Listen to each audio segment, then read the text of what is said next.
Welcome to my first collaborative YouTube video. My name is Kimberly Cobble, and I am a portrait and wedding photographer out of the Charlotte area, Kimberly Cobble Photography.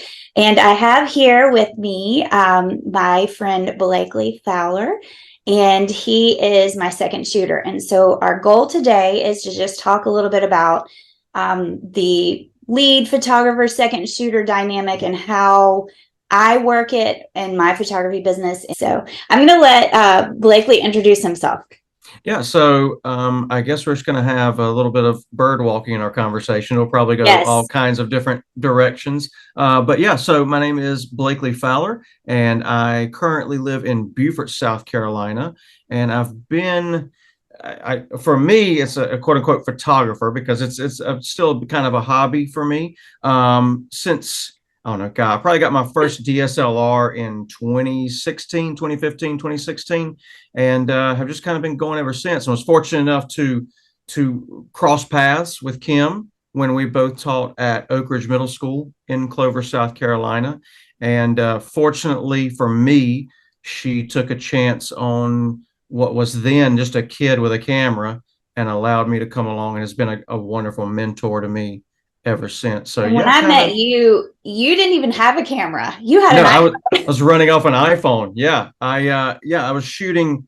God, I think what really got me started in photography, just kind of as an aside, I still have the photo framed on my wall. It's a picture I took like on an iPhone 5 down here in Beaufort when I was visiting my dad at the time, and it's of a sunrise. And I just thought, man, I'd love to do this kind of more professionally. And then when we met, we kind of, I don't know if we really started, and I know you had it going already, but the Oak Ridge, the OMS Photography Club. Mm-hmm. And I thought, well, if I'm going to be a part of this, I'd better get an actual camera. And so I ended up purchasing a DSLR, in part because I wanted to be a little bit more part of the community of photographers. Yes. And then that's how we ended up connecting. And I remember you were very into photography with your iPhone, and I always had you teach the iPhoneography lesson because that is a skill I don't have. Like I can take little candids with my iPhone, but I'm not great at creating beautiful images the way that you were, and you still are with just an iPhone. And I say just an iPhone, they have like amazing cameras. Yeah, and the tech has changed so much now that your iPhone, what is the 14, a 48 megapixel camera? Crazy. I know the sensor is obviously not the same as your DSLRs and your mirrorlesses, but the tech in there, if anybody, again, as an aside, if you're looking to start in photography, use your camera. Yeah. Or use your phone on your camera on your phone. It works just as well. So I don't think when did you start shooting with me? Was it after you moved back to Beaufort? Yeah, I think it was actually, oddly enough. Like I lived there in Clover for close to 3 years. And then I moved back to Beaufort and got a text from you one evening. You're like, hey, would you like to come second shoot a wedding with me? And when I say I was terrified, that's maybe the understatement of the century, because my response, I believe, was, yeah, absolutely, that'd be awesome. And inside, I was thinking, oh God, I don't know that I'm what did I do? Ready for that. Yeah. And for those who end up second shooting, perhaps your experience won't be like me, but I will say the odds are your first one is not going to be good. It's not going to be something you want to go back and look at, because I certainly didn't. And hopefully anyone else is fortunate enough to have a lead photographer like yourself, like Kim, who is willing to understand the growing pains that are going to come with a second photographer, and having that open line of communication that we have especially has helped to alleviate some of the stress on my end and has allowed me to grow as a photographer. Yay. And I think both of us being teachers, primary teachers and then secondary photographers, one day retirement will come and we'll be able to be primary photographers. But I think that helps with that dynamic. We know how people need to learn and how people need to be nurtured and encouraged, and so I enjoy that part. That's why I started the YouTube channels, because I enjoy the educational side of photography just as much as the shooting part. Yeah, the actual photography itself. Yeah. Right. So you've kind of talked a little bit about what makes me a decent lead, I guess. What are some other more than decent, first of all? What are some other things that, if you were talking to a lead photographer, that's not me, what are some things that you would recommend as a second that they would need to do to support you? Yeah, the first thing is communication. I think that is number one in any relationship, whether that is a romantic relationship, a marriage, or a working relationship.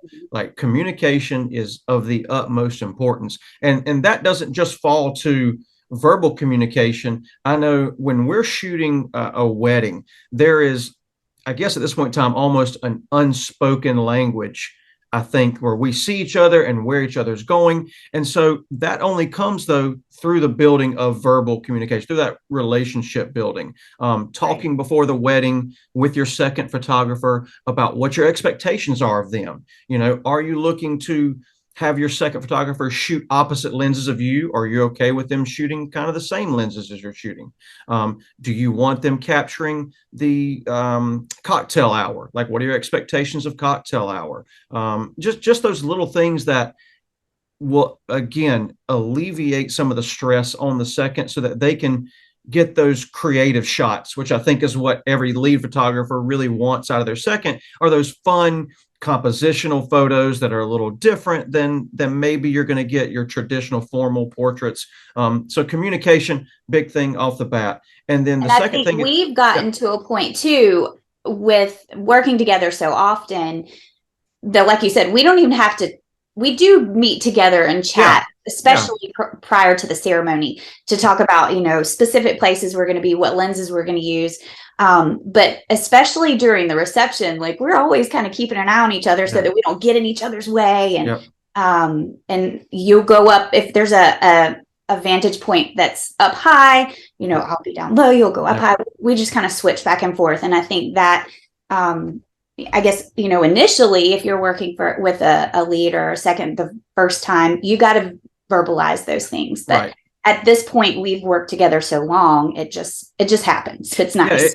It does. And eventually, if you work with someone, you find a second, and if the second finds a lead that they like working with, I think that'll end up coming naturally. But the communication part is so key that it almost sets the domino effect in order for everything else that happens on that wedding day. As far as, if you communicate well, you have a good plan set up. And I think that's one thing for you or for me, that comes from you. You're so organized. And as a lead, I think you have to be organized. You've got to understand what other vendors are doing. You've got to understand what your plan of action is, what the family dynamic is. I think that's something people forget about. Like, you've got to know, as a lead photographer, to tell your second, look, don't shoot this bride and groom with this family member. Like, they don't want a photo with them. Don't ask to take a photo with them. So it's a lot of preparation for the lead. I think being prepared, being organized as a lead photographer really helps your second blossom, for lack of a better term, and into the best photographer they can be for you that day. Yes. And that is my goal, is to grow, to have a great wedding gallery for my clients, but also to grow the second into a better photographer. I think some of the other things that, we're always communicating about is, which lenses are we shooting with, so that, especially in the ceremony, if I'm shooting with my 70 to 200 far back, we are more with a wide shot. And we kind of stay out of each other's way as we try to get those particular angles. I don't know if you specifically did this, but shooting style, I know that's always a thing. When I see online people searching for seconds, they're like, here's my style, here's what it looks like, this is the kind of the stuff that I need. Did you do that? Did you look at what I shot and try to mimic that at all, or you just go your own way? So I try to. So I am a very much dark and moody photographer. If I'm shooting on my own, like my tones are very contrasty. I got a lot of dehaze going on, a lot of texture, a lot of mood happening. But I know that on a wedding day specifically, a lot of clients like a light and airy touch. And your photography lends itself to that very whimsical, almost ethereal, very bubbly, bright photography. And so I try to shoot more I often shoot underexposed. If we're just going to talk about exposure, I often shoot a couple of stops underexposed. But when we're shooting weddings, because you, as a second, you want to make sure that your look is lending itself. It's going to be a product of your lead photographer. You're representing their work. And so part of your job as a second to do your homework is find out how your lead shoots, how they like to have stuff look, and make sure that you're trying to get as close as that as possible. Because for you as the lead, I know when it comes to retouching those photos after the wedding, stuff's a whole lot easier if it already kind of looks like how you're wanting it to look, right? Yeah, you want to do as much work in camera as you possibly can. Right. And it's funny when I do get our galleries and I start syncing our galleries, and the number of pictures that you take, that I take, the same exact angle, the same, I'm like, that's like we're in each other's heads. It's just funny. But yeah, so Blakely shoots Canon, I shoot Nikon, and I know I see a lot of people that are looking for seconds that say Canon preferred or Nikon preferred. I look more for quality photographer preferred. Sure. It is a little tricky sometimes post in the editing process to get the two different color systems synced up. I think that's the part that I hate the most about editing weddings is, like we were talking about this before we started recording. The last wedding we shot, I started just shooting with my mirrorless camera for the first time because I just bought it. So between the two of us, we had 5 different cameras shooting in different places. And so the colors were all over the place. And then the reception, there was all kinds of crazy lighting. Like there was the sunset happening over in the mountains. There was twinkle lights above, so that really incandescent yellow lighting. And then the DJ had some random lights, glow sticks going on. It was madness. So trying to edit and get those colors consistent, at least the skin tones consistent, it was a beast. But I'm willing to take that extra time to do that, to find a shooter who I trust and who's going to do a good job. So I'm like, I've always said, I'm not a brand snob. And I know there's no brand war going on here, right? Like there's no animosity. And just to put a bow on that, she did crush the editing on that last wedding. Like everything looks fantastic. So, and two, as a second, you're looking for a lead photographer that you can kind of model yourself after. And someone that you can aspire to be like, and you want to make sure that their work is representative of what you want your work to look like. And I think that's key for a second. You're looking for a lead as much as a lead is looking for a second. You want to make sure you're matching up with the right person. Personalities, shooting style, strategy, the way you think, all that's very important. Another thing that you do that I really like, as a second, you shoot some behind the scenes stuff of me shooting. And I never get that. I mean, when I'm shooting out, obviously I'm behind the camera all the time. So it is nice to occasionally get a picture of myself at work, even though like my hair is all crazy, it's fluffing a dress or something. At least you have some to go crazy, right? Like you've got some that you can be crazy with. No, I do the same thing for you. I try to get a couple of you in action so that you have those. Yeah, I think that's a big thing to represent your lead photographer and show that a photographer's job is not just taking the pictures. No, like no, it's not. You are part coordinator, part therapist, part family issue dissolver, and even doing some things. I know one of the photos I took you last time is even just adjusting the bride's dress. Making sure that she's set up, because everybody else, it's the family and friends, that's their day to enjoy. The vendors are working their own thing. There are going to be times where, as a lead or as a second, you need to adjust a tie, make sure someone's in the right spot at the right time, making sure that timelines are kept. Hey, you know, we've got to get here right now. I know we're working on this, but let's try and push here and do that in a way that is not aggressive or condescending. And so I think also as a lead and as a second, your disposition on the day of is beyond the realm of importance. You cannot be off on that wedding day. You can't be stressed out yourself. You can't appear stressed out, even though inside your head you might be freaking out about the lighting or the timing or something. But I remember working with a lead when I was second shooting a lot, and she was so high strung. I knew that was not the type of photographer I wanted to be. That would, because I don't want to make my clients, it's their special day. I don't want them to remember the photography experience as being overwhelming and time consuming and frustrating. You just want things to kind of go along with the flow and enjoy. And then they get their pictures back and they're like, yay, that was our day. There's no stress attached to it. So that is so important. Yeah, they remember that as a relaxing day. Yeah. Yeah. You do also, you mentioned, sometimes problem solving. I think part of what makes us good at that is because we're teachers, and that is, I agree. We problem solve every day, all day. So the dynamics with sometimes the family dynamics or the little hiccups that happen throughout the day, we can very easily figure those things out. Also working with great coordinators makes a difference with that too. We really have been lucky at the venues where we've shot to work with really, really great coordinators. Yeah. And I think that, again, it all kind of coalesces into making a day work, that you have to be willing and able. We've dealt with some difficult videographers, for example, and we've dealt with some really great videographers, and you've got to be able to work with those people. There's something I say in teaching. You work with people within the understanding, the context of who they are. You've got to know that this person's who they are.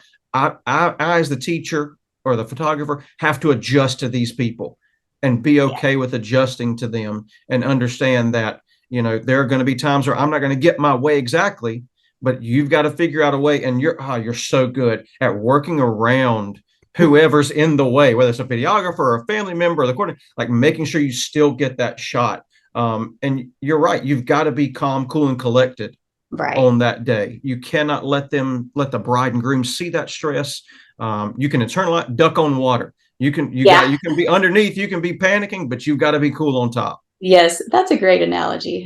Some other things that I love about second shooting myself, when I get the opportunity to still second shoot, and hopefully I see you doing this as well, is getting creative. As a lead, you're responsible for those main shots, for capturing those particular moments.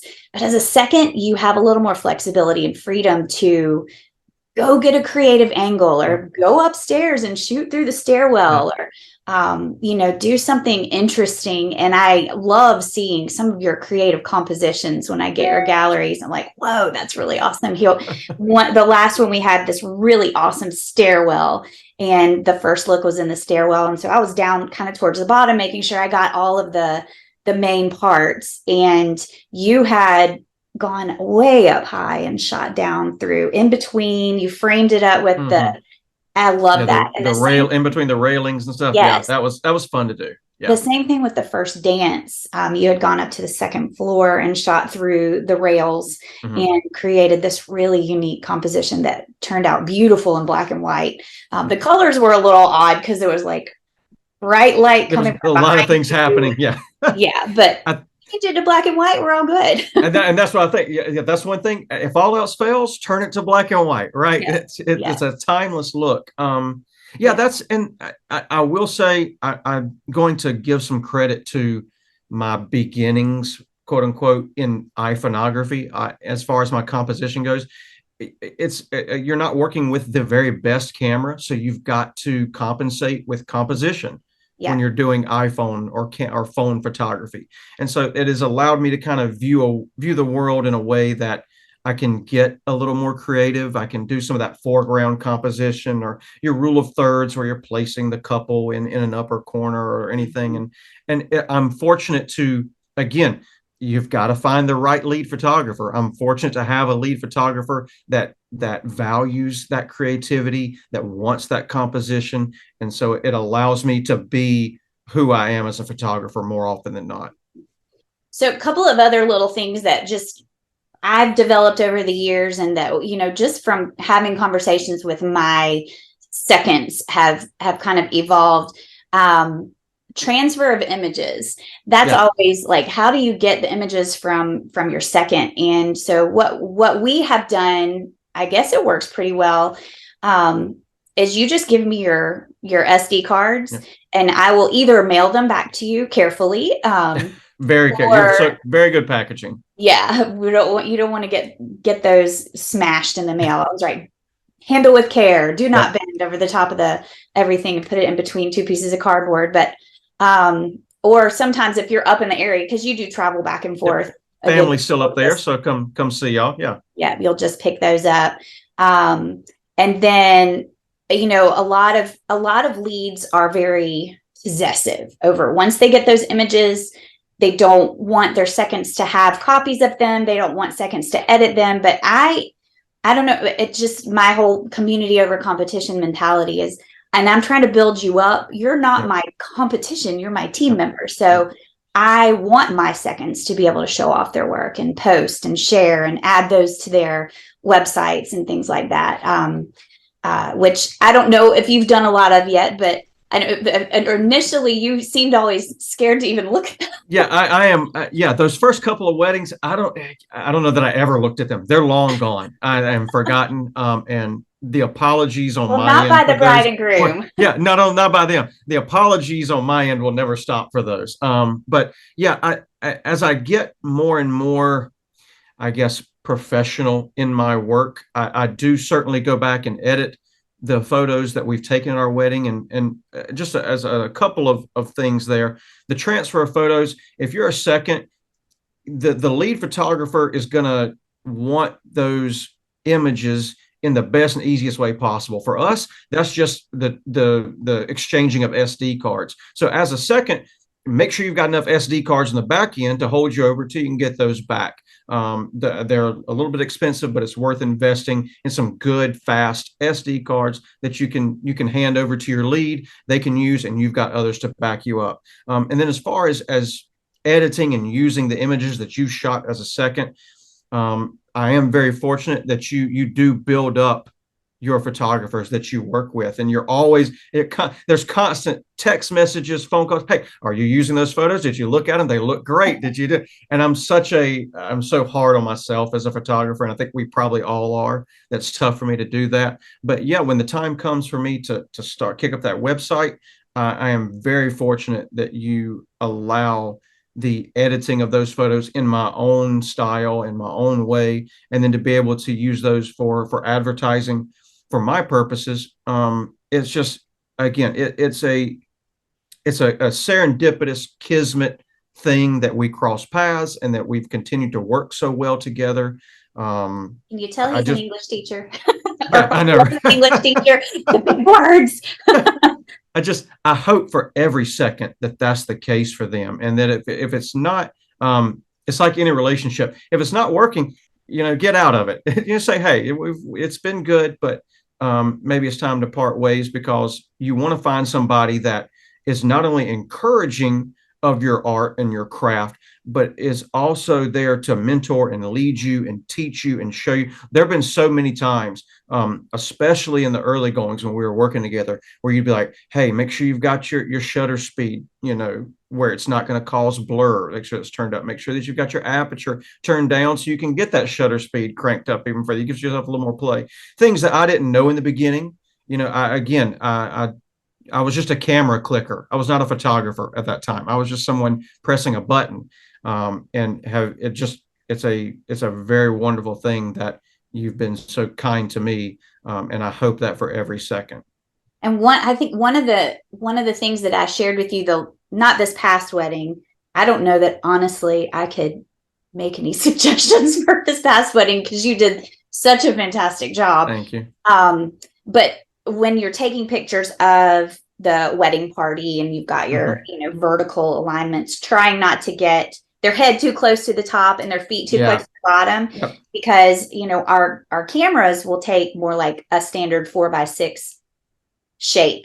But if somebody were to blow that up to 8x10, it would shave off the top or the bottom, and then they'd chop some of their bodies off. So I think I remember mentioning that. And then the next wedding, you did a fantastic job with making sure there was room at the top and the bottom so people wouldn't get their heads or feet chopped off. But that's because of, again, the lead's guidance and the way you present that, and knowing, again, working long enough with each other, knowing how to phrase things to me. Like, my personality to where know that it wouldn't hurt your feelings.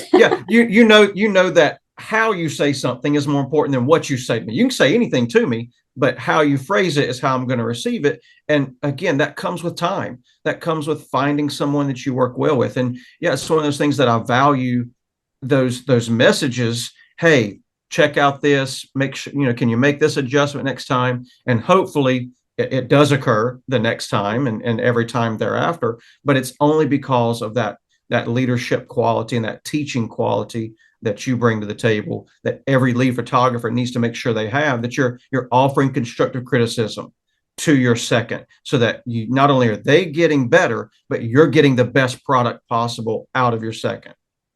And a lot of what I've learned as a lead, I second shot with quite a few photographers before I really took off on my own.